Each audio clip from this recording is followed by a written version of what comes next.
JC Press Comunicaciones presenta Palabra de Mujer, un grito al unísono para que lo escuchen todos. Palabra de Mujer, para luchar por los derechos y el empoderamiento de las mujeres. Palabra de Mujer, con la conducción y producción de Roxana Gutiérrez Salazar. Dirección y producción general, Javier Cárdenas Matos. ¿Quién inventaría tanta tontería? Son mágicas flores de acero que piensan primero en los demás. No tienen miedo a caer,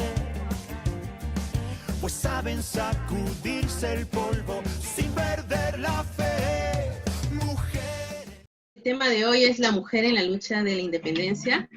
Contamos con el historiador Ricardo Aguilar. Bienvenido, Ricardo, y gracias por la entrevista. ¿Cómo estás? Bien, gracias Roxana, gracias a ustedes por la invitación, encantado de acompañarlos, un gusto. Y antes de empezar, Violeta, y antes de empezar a hablar lo que nos concierne así realmente al tema, quiero aprovechar para preguntarte acerca de haber decretado el 25 de junio el Día de la Mujer Afroperuana. Sí, mira, a mí me parece una decisión bastante interesante y justo hoy que vamos a hablar de esto, es importante este 25 de julio porque va a permitir una visualización de la mujer en específico, que ya tenemos una fecha, el 8 de marzo, bastante conocida, pero la mujer afroperuana en específico, nos interesa revalorar su aporte, ya que si hablamos de la identidad cultural peruana y de los aportes afroperuanos, casi todos esos aportes pasan por las mujeres que desde la cotidianidad de sus familias han mantenido las tradiciones, ya sea en la gastronomía, en la danza, en la música, en muchas otras cosas, y hay que reconocer eso también como un aporte general, ¿no? Así es. Violeta. Sí, bueno, saludar a nuestro invitado especial para conversar sobre justamente nuestro género.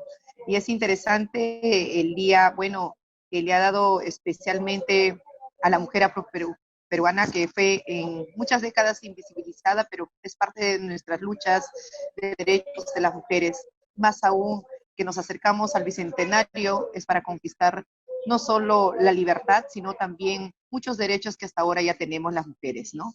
Bien decía Ricardo, es cierto, el 8 de marzo es importante, pero ¿qué más que le hayan dado un día especial como para revalorar su cultura, su música?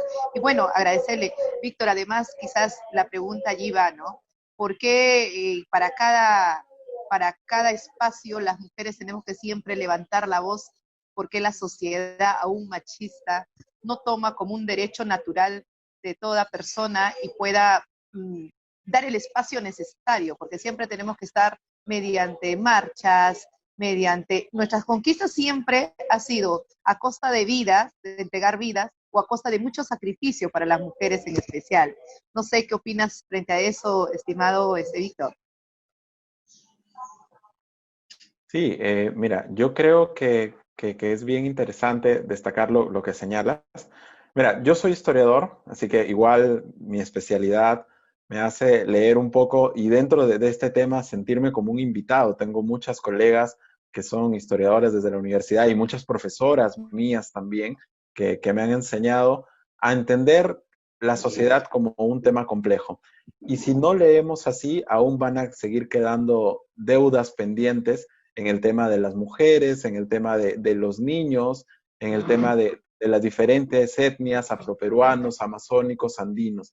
Entonces, para hablar específicamente de la mujer, tuviéramos que remontarnos a muchas décadas y siglos atrás en específico, ¿no? Entonces, como bien decías, hay una serie de conquistas que se han ido obteniendo, conquistas que no deberíamos llamarlas conquistas, ¿no? Porque nuestra sociedad naturalmente está conformada por una paridad de género y que es evidente en la vida cotidiana, no así en otros ámbitos como la educación, la política, donde sí efectivamente han tenido que darse una serie de luchas, ¿no? ¿Por qué se sigue dando esto? Yo creo que se evidencia de muchos factores, pero como historiador podría decir que hay una falta de reconocimiento del otro, evidentemente, ¿no? Nuestra sociedad está basada, y hay que decirlo en todas sus palabras, con arquetipos machistas de concepción de la sociedad como tal. Entonces, aportes culturales tan importantes como la gastronomía, tan importantes como la danza, lo que decía hace un rato, son, desde la mujer son invisibilizados. Entonces, también es importante llegar a un bicentenario donde reconocer al otro pase por una identidad de género, necesariamente.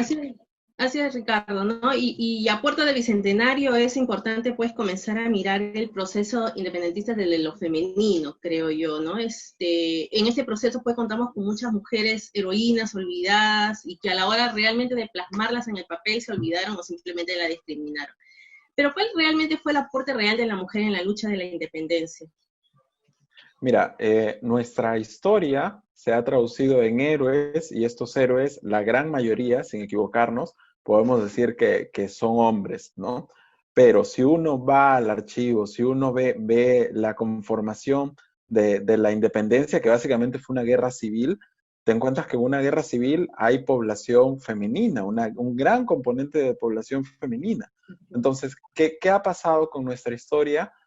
Evidentemente nuestros historiadores del pasado han construido un relato propio de su época, porque el historiador piensa en su época, mirando al pasado en función a los arquetipos machistas, ¿no? Pero recoger el aporte de la mujer tampoco no es algo que se esté dando ahora en tiempos recientes. De hecho, ya quizás el primer reconocimiento hacia las mujeres en la independencia es de 1954. O sea, estamos hablando hace más de 70, casi 70 años, ¿no? Donde la Cámara de Diputados reconoce a las famosas heroínas Toledo, ¿no? Esta mujer y sus hijas que participaron en Huancayo dentro de la tropa patriota y derrumbaron un puente para evitar que los realistas cruzaran y fueron también premiadas y reconocidas por José de San Martín, ¿no? Y en pleno contexto de la independencia. Entonces, vemos que, como bien señalaba Violeta, el reconocimiento hacia la mujer en la independencia es algo que también se ha venido tomando un camino en función a diferentes pasos, ¿no? Quizá el antecedente más cercano que tenemos es el del Congreso en 1954. Y después podemos seguir sumando heroínas y personajes. Pero evidentemente, aún hoy nos falta reconocer que es un aporte sistémico, es decir, no tenemos que solamente pensar en estas mujeres como heroínas o como digamos, una luz en medio de tanta oscuridad. No, las mujeres estuvieron presentes en la lucha de la independencia, acompañando a sus esposos, y no solamente acompañando a sus esposos, sino organizando ejércitos, organizando a la población. Si uno piensa en el Tahuantinsuyo, para no extenderme más con esta pregunta, si uno piensa en el Tahuantinsuyo, nos damos cuenta de que el rol de la mujer, y lo decía ya María Rostorowski, es importantísimo en la sociedad andina. Entonces no se puede entender una independencia sin mujeres, ¿no? Porque si no estaríamos hablando de una sociedad que no es la sociedad peruana. Sí, Víctor, quisiera recalcar quizás ahí algo como para hacer alguna pregunta, es que sí, pues en nuestro país está a punto de celebrar el bicentenario de su independencia, pero no toda la ciudadanía festeja esos 200 años de libertad, como se dice, ¿no? La población como la indígena, la afroperuana, o incluso las mujeres seguimos ahí peleando cómo vivir con dignidad y libertad. Sabemos todos los días vienen los feminicidios, estamos enterando en la violencia familiar, especialmente hacia la mujer, y la lucha constante por reconocimiento de los derechos y la falta de representación de las mujeres, todavía aún en los espacios de tomas de decisión, pero son también a seguir disputando quizás nuestro lugar, ¿no? Entonces, sabemos, bien lo decías, en las épocas pasadas, quizás Tupac Amaru, Micaela Bastidas, fue un eje tan importante en cómo conducía, ¿no? Todo un ejército, o quizás como las mujeres en la guerra, por ejemplo, en que fue con Chile, mi bisabuela me contaba, que tuve la oportunidad de conocer, que su mamá le decía que cuando llegaban los chilenos, por ejemplo, en la zona de Ancash, ellos preparaban alimentos y hasta le ponían algunos sustancias tóxicas como para que puedan ayudar a sus maridos a pelear, porque ellos envenenaban en parte a los chilenos. Me decía, nosotros le dábamos comida, pero en la comida a veces teníamos que meter algunas cosas así como los fertilizantes, como para cómo lastimarlos a ellos, porque nosotros también teníamos que jugar un rol importante en la lucha para que no nos dominen ellos, y teníamos que esconder nuestras cosas, y a veces eran muchos víctimas de muchos abusos, ¿no? Entonces, creo que además, a pesar de todo, en la historia, como Florinda Matos, Manuela Sáenz, mujeres afroperuanas que sí han revalorado en nuestra historia, han sido quizás invisibilizadas, pero la sociedad es la responsable. Como bien decía, la sociedad todavía no está preparada aún para poder salir de ese estereotipo en general, que a veces dice, ¿no? La historia está contada por los ganadores, pero la historia también invisibiliza a muchos héroes anónimos y todavía no tenemos ni siquiera el nombre. Entonces, sí, bien tú recalcabas que las mujeres hemos sido, pues, no solo necesitamos que nos den el espacio, sino como ser humano, nuestro espacio, que en nuestro país somos un porcentaje, y para hablar de ese porcentaje es mitad en todo, pero también, además, tenemos que seguir sensibilizando, ¿no? Entonces, Víctor, quería preguntarte, frente al Bicentenario, con todo esto en el Ejecutivo, en el Legislativo, la representación, las mujeres que están como autoridades en algunas regiones, alcaldesas, ¿qué expectativa nos hace al Bicentenario, ya que también se nos aproximan las elecciones? ¿Tú crees que las mujeres no solo hemos conquistado derechos, porque ese es el término, no los dan gratuito, eso quiero recalcar, siempre ha sido a costa de muchas marchas, de muchas luchas, no es, o sea, el espacio gratuito que nos los pueden dar. Entonces, no sé por qué todavía tienen ese estigma. Entonces, hacia puertas del Bicentenario, ¿tú crees que la sociedad aún está con este proceso de crisis por la pandemia, haya sensibilizado de alguna manera que la mujer, el brazo derecho o el brazo izquierdo, pero ambos deben ir de la mano, no uno adelante ni uno atrás, ni el varón adelante ni la mujer atrás, sino quizás podemos escribir una nueva historia, ambos de la mano en la sociedad, y como que podemos decir, sí, es un país democrático, porque en ese camino que tanto decimos democracia, yo creo que debería ser compartido, ¿no? Que vislumbra hacia el 21, estimado Víctor? Mira, yo creo que es una pregunta muy, muy interesante en el sentido de que lo primero que recoges es decir que tenemos un bicentenario, pero que va a diferentes velocidades, si queremos entenderlo así, ¿no? No podemos comprender, por ejemplo, cuando siempre que hablo de la población afroperuana, tengo que tener en cuenta que la población afroperuana en el 1821 no era libre. Digamos que recién allí empieza un proceso de libertad, y cuando José de San Martín firma la independencia del Perú, recién inicia todo este proceso, pero que se va a cerrar 30 años después, en el caso de Ramón Castilla, ¿no? Entonces yo creo que sucede lo mismo para la población, para el género femenino, para las mujeres en el Perú, porque en 1821 la mujer no tenía derechos en el Perú. Entonces, y si estamos hablando de eso, hay que notar que evidentemente nuestra primera constitución como república decía que solo podías ser ciudadano si tenías dos aspectos fundamentales, entre otros, ¿no? Uno de ellos era saber leer y escribir, y el otro era tener oficio y profesión, ¿no? Entonces nos damos cuenta que muchas mujeres en 1821 no contaban con ninguna de estas dos características. Existían colegios, evidentemente, que eran muy, muy reducidos, y poco a poco también ha sido una conquista ganada la educación femenina. Sin ir muy lejos, mi abuela materna, que tiene 100 años, ella me contaba que ella no fue al colegio nunca. Entonces, y ella está viva. Y mi abuela paterna estudió, creo, pero algunos años. Entonces, la misma educación femenina también ha sido una conquista, como bien señalas. Y hoy, 200 años después, casi, ¿no? O 199 de la firma del ambiente. Evidentemente tenemos más y por todos los derechos que han ido ganando y conquistando las mujeres, que hay que resaltarlo, no es un favor que se le hace, o sea, es tratar de entender que es la realidad de la sociedad, que estamos conformados por una sociedad así, diversa, en todo el sentido, ¿no? Y hoy tenemos autoridades, tenemos alcaldesas, presidentas regionales, congresistas. Entonces, ha habido un espacio muy, muy ganado en función a luchas y en función al reconocimiento propio también. Pero aún nos falta sensibilizar quizá lo más importante, que son las propias familias, que es lo más importante. O sea, nuestra historia personal, si no tiene un trasfondo familiar, no tiene un sentido. Entonces, ahí es donde tenemos que entender que está el gran problema del bicentenario, reconocer al otro, reconocer a las mujeres, no solamente como una idea del 8 de marzo o el 25 de julio, el caso de la mujer afroperuana, o el Día de la Madre, sino reconocer que son parte de nuestra historia familiar y de nuestra historia del Perú, como lo fue María Parado de Bellido, como lo fue Micaela Bastidas. Estas mujeres hicieron de su cotidianidad una construcción para el país. Y yo creo que eso es lo que debemos rescatar ahora 200 años después.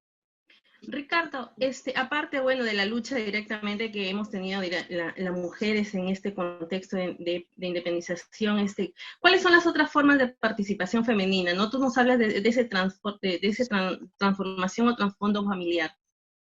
Porque hablamos de, bueno, sí, de María Parado de Bellido, pero hay otras mujeres que tal vez no las mencionamos o tal vez no las reconocemos, sino porque no realmente las reconocemos, sino que porque realmente no se habla de ellas. Muchísimas. Yo creo que muchísimas, y ahí está la gran mayoría, no solamente de mujeres, sino también de hombres que forjaron la independencia. Pero en específico, en cuanto a la mujer, yo hago hincapié en este reconocimiento desde lo cotidiano y lo familiar, porque Violeta decía, o sea, no existe, comprender la guerra de independencia es comprender una guerra total, una guerra civil, donde había que preparar alimentos, había que pensar en una estrategia para combatir con el enemigo desde una manera silenciosa, quizás, ¿no? No en las grandes batallas, sino en lo cotidiano. Entonces, allí hay una participación de la mujer que queda todavía, es una tarea pendiente investigar, ¿no? Evidentemente nuestra historia está muy pensada desde los héroes y todo lo queremos convertir en héroes o en heroínas, ¿no? Pero la heroicidad también se construye desde lo cotidiano. O sea, pensar en que pueblos enteros en la época de los incas y en la época de la colonia tenían a caciques, mujeres, ¿no? Como líderes. Entonces, pensar también en esa representación en el contexto de nuestra independencia nos hace entender una cotidianidad. De hecho, las mamás o hermanas de muchos de los combatientes en la guerra, de los que eran parte del ejército, también han cumplido un papel importante. Las llamadas famosamente rabonas en la época de la guerra con Chile, ¿no? Entonces, que también es un término despectivo de la época, ¿no? Que involucra a la que está detrás, y como señalaba Violeta, no necesariamente fue así. Entonces, hay muchas cosas, más allá de buscar heroínas, que es importante tenerlas como referente, hay muchas cosas más para pensar el rol de la mujer en la historia y sobre todo en la independencia, ¿no? Sí, quisiera ahí como Roxana lo que decía, tiene mucha razón, hay muchas mujeres todavía invisibilizadas. Creo que también dentro de ello, no solo ha habido siempre la lucha de clases, ¿no? En el sentido no solo de género, sino la lucha de clases, que a veces han dado mayor opción a mujeres de una élite de clase media para arriba, invisibilizadas, la clase baja o el pueblo. Dentro de ellos encontramos, creo que en 1750, Tomás Atito Condemaita, que fue descendiente de una nobleza inca que participó activamente en la revolución de Tupac Amaru II, ¿no? Organizando la brigada de mujeres soldados. Entonces, hay mujeres así todavía que a veces se invisibilizan, o quizás podemos también ver de un aspecto, como se dice, de la población que aún sigue no siendo reconocida ni siquiera como una población que tiene que involucrarse en la sociedad y tomar sus decisiones así, a conquistar más derechos como salud, educación, un tema muy amplio para ellas, ¿no? Entonces, creo que esa invisibilización, ojalá que ahora que cumplimos el bicentenario, podamos también nombrar a todas aquellas que han sido invisibilizadas. La historia no solo se ha hecho por varones, sino se ha hecho en acompañamiento, bien decías, Ricardo, es que ha sido una conquista casi en parte familiar, porque la familia siempre existió. Entonces, en esa familia había una mujer, y tú sabes, la mujer siempre, hasta cuando se educa o hace algo, siempre plasma en la familia, no es individualista, ¿no? En sus hijos, en el marido, y también es un sostén para el marido, ¿no? Porque tú sabes, un hombre solo pensando en la casa muy poco puede hacer que tener una familia junto con los hijos, con la mujer, en el cual las estrategias también se pueden definir de la mejor manera para cualquier organización o conquista que nosotros en su momento hemos pasado por diferentes procesos de guerra en la historia peruana, ¿no? Entonces creo que en ese sentido podemos también nombrar a Manuela Sáenz, una patriota viva de la gesta de independencia de Ecuador y Perú. Entonces, esas cosas, y Colombia, y esas cosas creo, Ricardo, yo en mi parte, felicitarte que un varón esté dándonos la entrevista, viendo ese esquema, y creo que es sensibilización y la tarea principal. Solo quizás, para hacer la última pregunta, Ricardo, ¿en qué sentido aún, aparte de la invisibilización en la historia de las mujeres, de su rol y su eje protagónico emancipador, todavía no, el Estado como Estado no hay una política real en cuanto a la asistencia de los derechos, por lo menos fundamentales, como son especialmente en salud, educación, y además de eso quizás el tema laboral, ¿no? Tú sabes, hasta ahora todavía ni siquiera se ha puesto a reivindicar esos derechos de salarios laborales que pueden ser equitativos con los varones. Entonces creo que cumpliendo hacia el bicentenario y el proceso histórico, toda la emancipación que hemos podido encaminarnos en cuanto a la mujer, es importante en nuestra sociedad quizás hacer en el CEPLAN o como política de Estado, qué espacios más podría haber o qué políticas de Estado podrían ayudar esto desde las universidades, quizás, Ricardo. Sí, mira, definitivamente es muy interesante lo que señalas. Yo, como historiador, quisiera plantearlo en dos dimensiones. Tu primer comentario iba sobre que no solamente debemos pensar en estas mujeres de élite que apoyaron a la causa de la independencia, y sobre eso un pequeño detalle.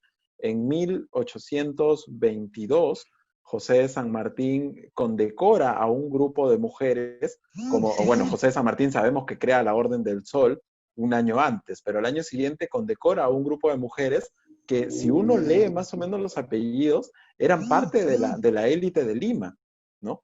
Entonces es importante destacar eso, pero por otro lado, si uno busca referentes y ejemplos sobre la sociedad andina, sobre las mujeres de otros lugares y sobre las mismas mujeres afroperuanas, no encuentra la misma condecoración y los mismos referentes.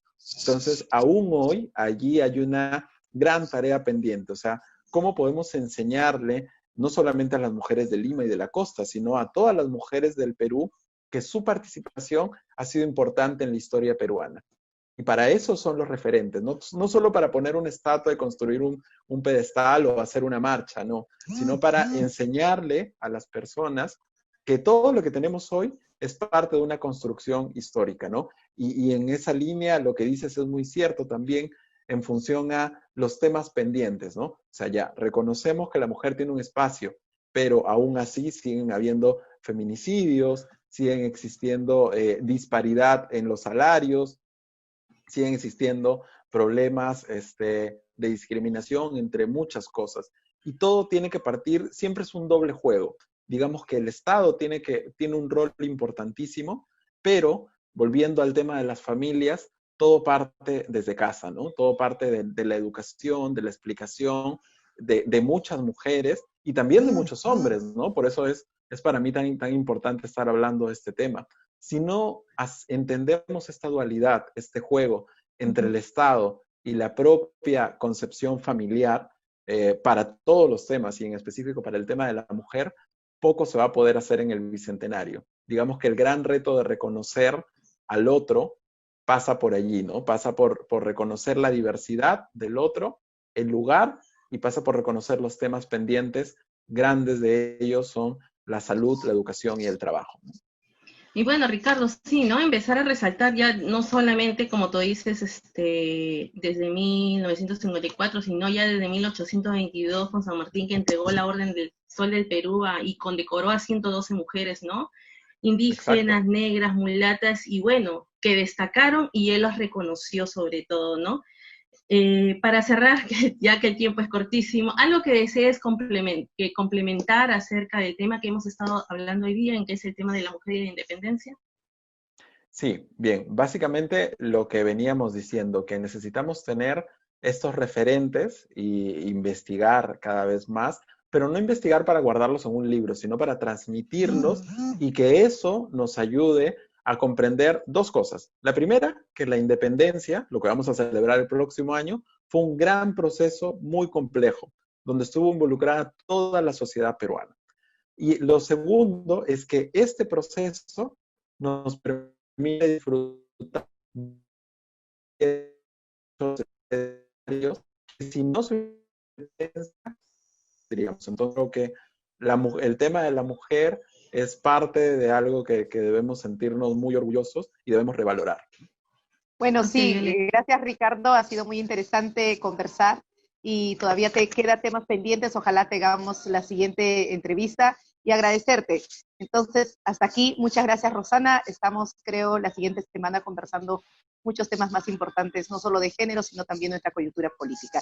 Agradecemos, muchas gracias. Buenísimo, muchas gracias a ustedes. Listo, así es, gracias. Violeta, así es, Ricardo, muchísimas gracias y bueno, hasta el próximo programa. Si te gustó el video, no olvides darle me gusta, suscribirte y activar la campana de notificaciones.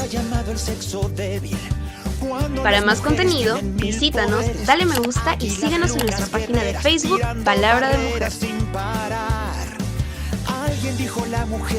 Escucha Palabra de Mujer todos los sábados a través de Radio La 97 FM, siempre en frecuencia.